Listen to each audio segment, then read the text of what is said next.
Y respecto a la Unión Europea, ¿qué dirías que es lo mejor y lo peor que tiene?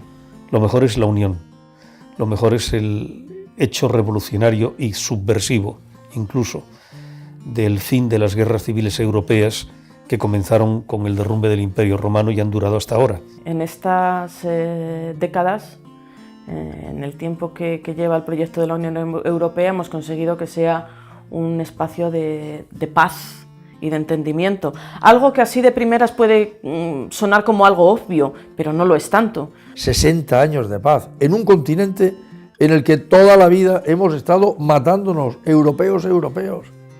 Además con una perfección total, porque éramos máquinas de matar perfectas. Que es que bueno es que quienes inventaron el concepto de vamos a dejar de matarnos, vamos a unirnos, hicieron algo extraordinario. Y eso que ellos no sabían el futuro que iba a venir. Lo hicieron por la paz y sin embargo no es solo por la paz, es por todo. Lo mejor es el proyecto teórico, es decir, el hecho de poner en común las soberanías de los Estados miembros, de romper fronteras, de evitar antagonismos, de crear un sistema de gobierno en el que participan muchos millones de personas de países que antes estaban enfrentados. Eso es lo más bonito y probablemente es lo que menos se ve y a lo que menos importancia le damos. Lo mejor que tiene la Unión Europea es lo que ha conseguido, que es la unión de muchos pueblos que no se sentían unidos en absoluto, ¿no? Y yo creo que ahora, bueno, el euroescepticismo está aumentando, pero eso es por la parte mala de la Unión Europea, ¿no? Que hemos sido capaces de crear un modelo de desarrollo económico, pero con desarrollo social y con valores. Podemos hablar si después de la crisis, la austeridad, podríamos hablar mucho sobre esto, pero en términos generales es un proyecto que envidia el mundo.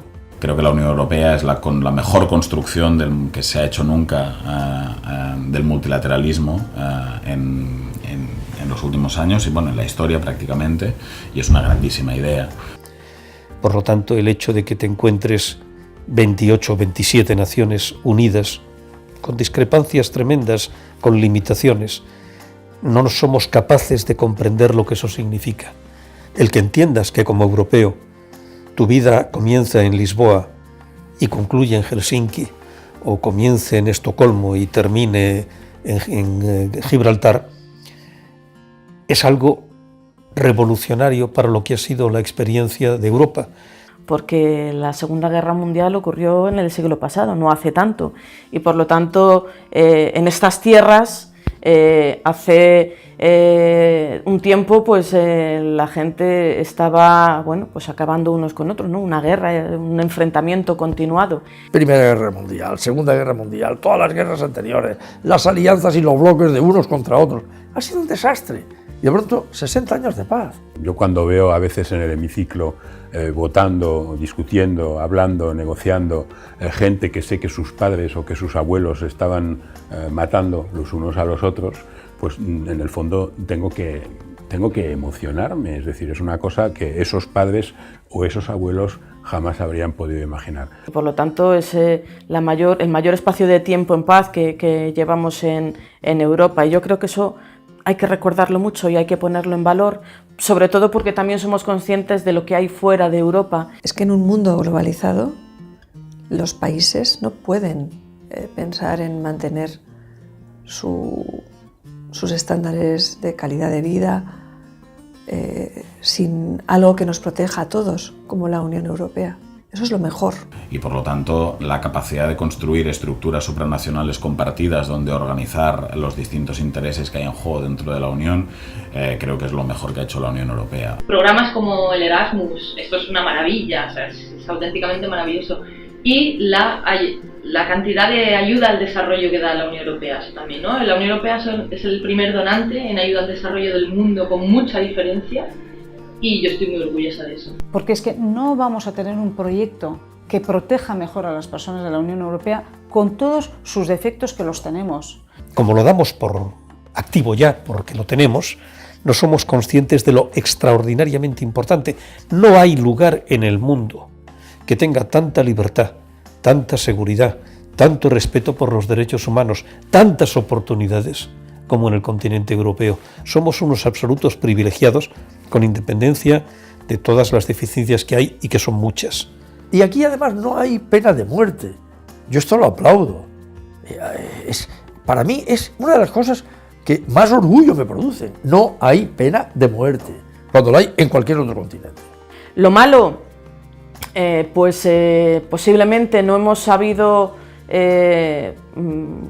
responder a lo que la gente estaba esperando de nosotros en estos últimos años para intentar acabar con la crisis económica y por lo tanto la salida de la crisis económica ha supuesto que haya cada vez más diferencias. Quien más tiene más y quien menos tenía tiene menos. Y sobre todo con una asignatura pendiente que nosotros reivindicamos, que es la del pilar social. Tenemos que construir todavía una Europa social más potente que no tenemos. La parte negativa es que el proyecto europeo no está acabado, que es muy lento, que tiene muchos parones, que no todo el mundo ayuda como debería ayudar y que por lo tanto pues estamos en una fase en la que todavía no sabemos si esto se va a consolidar definitivamente o si por el contrario vamos a empezar a hacer pasos hacia atrás. Mira, yo creo que el proyecto de la Unión Europea es un proyecto incompleto, es un proyecto en constante construcción. Es un proyecto muy complicado porque hay 28 Estados miembros, pero si no lo tuviéramos, tendríamos que inventarlo. Lo peor, una cierta tendencia de los últimos años a la tecnocracia y a la pérdida de calidad democrática que hemos vivido en los últimos años y sobre el cual la Unión Europea debe reflexionar. La parte mala, pues el secuestro de esta casa y del resto de instituciones de la Unión Europea. No puedes construir algo tan grande sin que tenga los pies muy fuertes democráticamente hablando, ¿no? Y aquí, pues democracia hay en el Parlamento Europeo, pero ya está, y es la institución a la que menos se le escucha, ¿no? De las tres. Aquí lo que mandan son los gobiernos. Y lo peor es que seguimos teniendo egoísmos nacionales, miedos.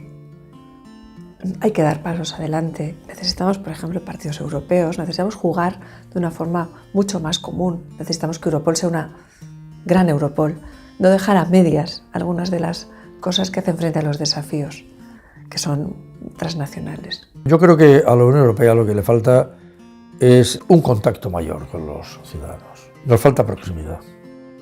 No tenemos proximidad. Haciendo tantas cosas como hacemos por y para los ciudadanos, sin embargo, no hay proximidad. La deficiencia, por ejemplo, de la Unión Europea, que esto es un Fórmula 1 que circula como si fuera pues, un coche potente, pero sencillamente un coche de carretera. Tenemos unos medios extraordinarios y deberíamos ir más rápidos. O sea, lo que le falta a la Unión Europea es democracia y limpiar las instituciones de lobbies. Que siguen muriendo muchos en el mar, también es verdad. Y esto nos tiene que hacer reflexionar y ser más contundentes y abrir más las puertas, ordenando, porque si no al final sufren todos. Pero cuidado, que hablamos de personas. Y no podemos permitir y no podemos entender que en Europa se deje morir a la gente en el Mediterráneo porque somos incapaces de tener una política común en materia de refugio y por lo tanto pues hay muchas cosas que quedan por hacer, pero creo que también es importante que seamos conscientes de lo que queda por hacer porque solo de esa manera conseguiremos construir una alternativa a la Europa que hoy tenemos. Estés a favor o en contra del proyecto de la Unión Europea, el 26 de mayo podrás votar. Las personas que has visto en este vídeo son algunas de las representantes de los partidos españoles que tienen presencia en el Parlamento Europeo. El futuro de Europa está en nuestras manos. No dejes que sean otros los que decidan por ti qué futuro vas a tener. El 26 de mayo, sea cual sea tu criterio, sea cual sea tu ideología, es tu momento, vota.